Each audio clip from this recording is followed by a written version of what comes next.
어딘가요?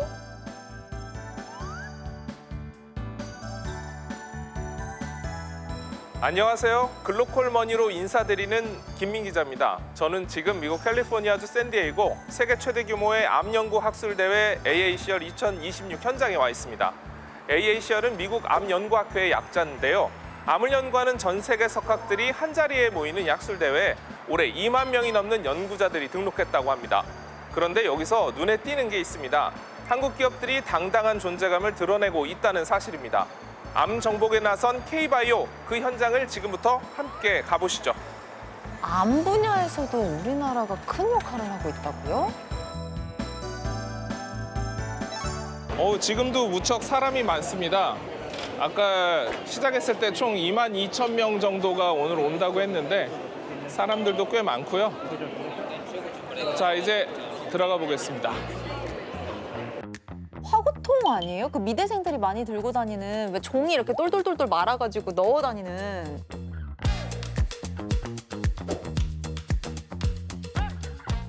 자기 연구 결과를 포스터에 담아서 발표하는 그게 전시장 곳곳에 있습니다. 아.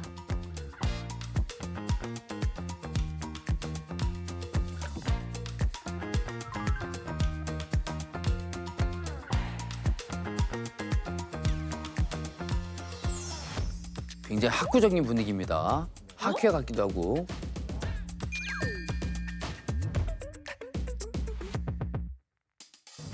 Good morning, everyone.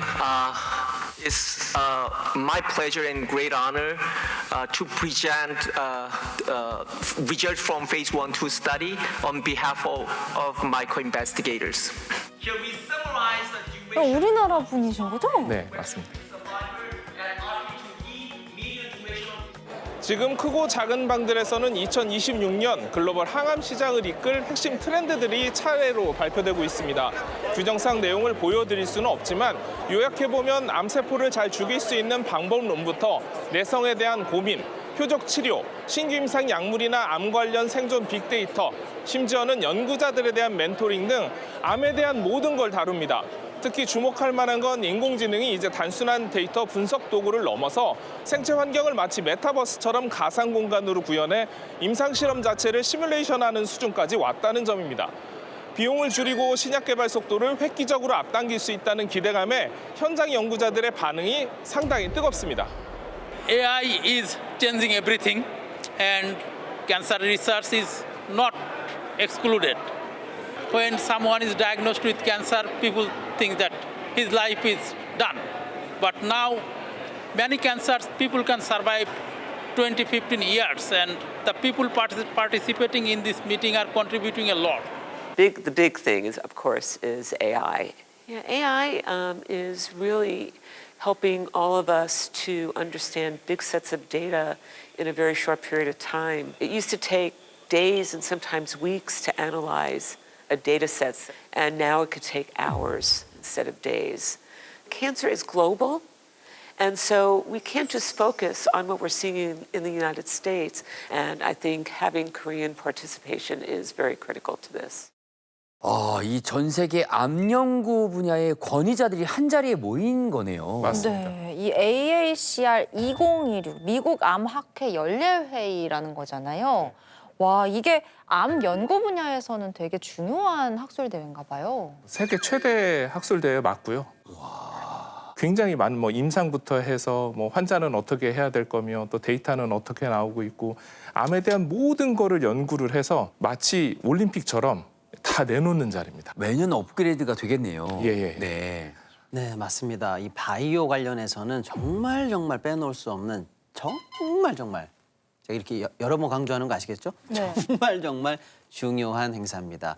전 세계 이목이 다 모인다라고 할 정도로 굉장히 중요한 거고요. 세계 3대 암학회 중에 하나다. 규모만으로도 상당한데요. 암이라는 주제 하나만으로 무려 120여 개국에서 암 연구자만 2만 2천 명 이상이 참가하는 그런 큰 행사입니다. 연구자분들만요. 맞습니다. 와. 그래서 굉장히 중요한 발표가 여기서 많이 이루어져요. 네. 그래서 바이오 섹터에 관심 있는 분들은 꼭 챙겨보는 그런 섹터고요. 단순히 중요한 연구 성과를 발표만 하는 게 아니라 앞으로는 이렇게 연구를 하자라고 하는 글로벌 항암 연구의 방향까지도 결정이 되고요. 또 그렇게 좋은 성과가 나오면 어떻게 될까요? 계약을 해야 되겠죠. 그렇죠. 그래서 중요한 기술 이전 계약 같은 것들이 열리는 그야말로 거대한 시장입니다. 이게 듣고 보니까 바이오판 CES 같은 그런 느낌이네요. 정확합니다. 야, 아까 보니까 그 AI로 암을 치료하는 시대가 됐다 이런 얘기도 막 나오더라고요. 근데 이 정도면 이제 노벨상도 AI한테 줘야 되는 게 아닌가. 저 문득 그런 생각을 이 좀 정도면 했습니다. 노벨상 줘야죠. 그렇죠. 네. 그런데 사실상 2년 전에 받았습니다. 이미 받았다고요? 예. AI가요? 예, 예. 그 알파폴드라고 해서요. 알파폴드가 뭐길래 얼마나 대단하길래 노벨상까지 받았습니까? 그냥 간단하게 설명을 드리면 우리가 이렇게 종이가 있지 않습니까? 네. 그러면 종이를 접으면 비행기도 만들 수 있고 학도 만들 수 있잖아요. 예. 종이학도 만들 수 있고요. 네. 이게 단백질이라고 보면 단백질을 접는 거를 미리 예측을 하는 겁니다. 그러니까 우리가 실험실에서 합성을 하거나 어떤 물질을 찾을 때 이거를 계속 분석을 해봐야 되거든요. 예. 네네. 근데 이런 후보 물질들, 그러니까 만약에 신약이라고 치면 그런 단백질의 후보 물질들을 연구실에서 실험과 측정 없이 인공지능만으로 가상으로 돌려볼 수 있는 겁니다. 그러니까 굉장히 단축이 되겠죠, 개발이. 그러니까 단백질 구조를 얘가 자유자재로 변형을 시킨다는 말씀이시죠? 네, 맞습니다. 변형을 해보는 거죠. 네, 해보고 우리가 실험실에서 할 수 있었던 것을 인공지능이 대신 다 해주는 겁니다. 미리 해보는. 예. 우와. 미리 학도 만들어보고. 예, 맞습니다. 장미도 접어보고. 그렇죠. 해보는 거네요. 예. 와, AI가 사람을 살리는 그런 시대가 온 것 같습니다. 네, 인공지능뿐만이 아니라 이 암 치료를 두고서 전 세계가 겨루는 자리가 바로 이 AACR인데요. 여기 한국 바이오 기업들이 굉장히 많이 왔고요, 이번에. 네. 그다음에 처음 참가한 업체들도 꽤 있었습니다. 새로 참여한 업체들도 꽤 이름 있는 업체들이었습니다. 함께 가보실까요? 네. 세계 최대 암 학술 대회로 불리는 AACR은 학술 발표만 열리는 게 아닙니다. 대규모 전시관도 함께 운영되는데요. 정말 이름만 들어도 알만한 국제제약 바이오 기업들의 최신 파이프라인과 기술을 선보이는 자리이기도 합니다. 잠시 뒤 함께 들어가 보시죠. 와, DNA가 먼저 이렇게 마주해 주네요.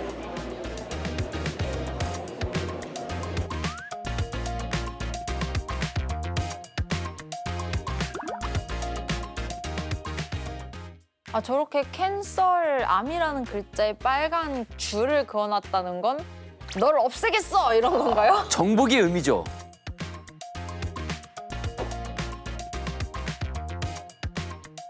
세계적인 빅파머라고 불리는 그런 제약사들이 엄청 많이 들어와 있었습니다. 글로벌 기업들이 한데 모여 최첨단의 기술을 보여주고 있었는데요. 직접 보니 암 정복에 한 걸음 한 걸음 다가가고 있다는 희망을 느낄 수 있었습니다.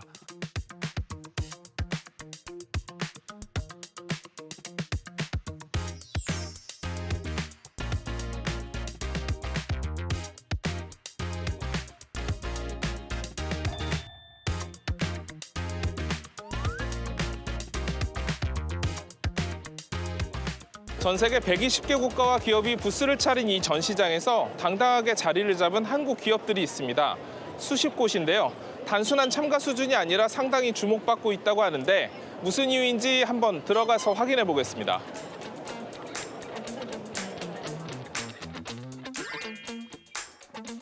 태극기가 보인 걸 보니까 여기가 한국 부스인가 봐요. 대표 역할을 하는 거네요. 네, 맞습니다.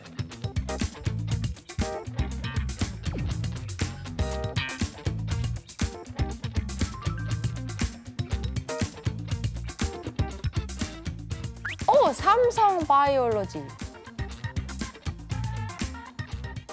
LG도 있고요.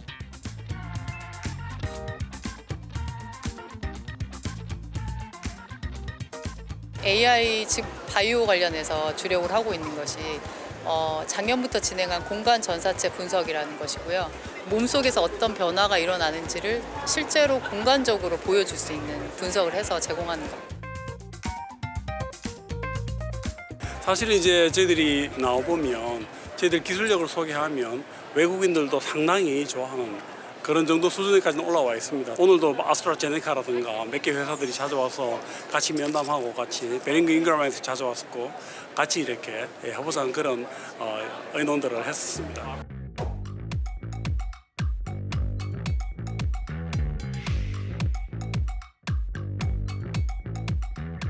전에는 내성을 주로 암세포 자체에서 생기는 문제라고 생각을 했습니다. 그런데 요즘 연구 결과에 의하면 암세포가 아니라 그 주변에 있는 환경이 내성에 미치는 영향이 상당히 크다는 것이 알려져 있는데요. 시드 앤 소일 이론에서 시드는 암세포를 의미하는 것이고 그리고 소일은 종양 미세 환경을 의미하는 것입니다. 지금까지의 표적 항암제를 비롯한 항암제들은 시드 앤 소일에서 주로 시드, 즉 암세포만을 겨냥한 치료였는데 저희는 소일에 집중해서 내성이 암세포 주변에 있는 환경 때문에 일어난다는 것을 규명했을 뿐만 아니라 그것을 극복하는 방법으로 약을 제시했다는 점에서 그 의미가 크다고 할 수 있습니다. 앞서 언급된 소일에 대해 더 알아봤는데요. 표적 항암제에 대한 내성의 원인을 소일, 즉 종양 주변의 미세 환경으로 보고 이를 정상화한다는 새로운 접근법이 나온 겁니다.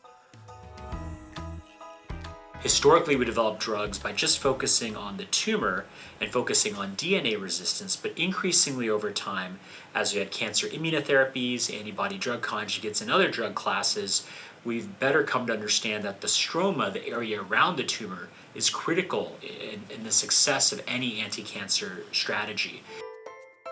오늘 저와 함께 둘러본 AACR 2026 어떠셨나요? 기대 수명이 늘면서 암은 이제 평생 3명 중 1명이 겪는 질병입니다. 암 극복을 위해 이들의 아이디어와 인공지능까지 더해지는 데다 우리 바이오 기업들도 의미 있는 성과를 내고 있습니다. 매일 암만 생각하는 전 세계 사람들이 한자리에 모인 걸 보니 암 정복이라는 인류의 오래된 과제가 조금은 더 현실에 가까워지고 있는 느낌입니다. 지금까지 미국 샌디에이고에서 김민희였습니다.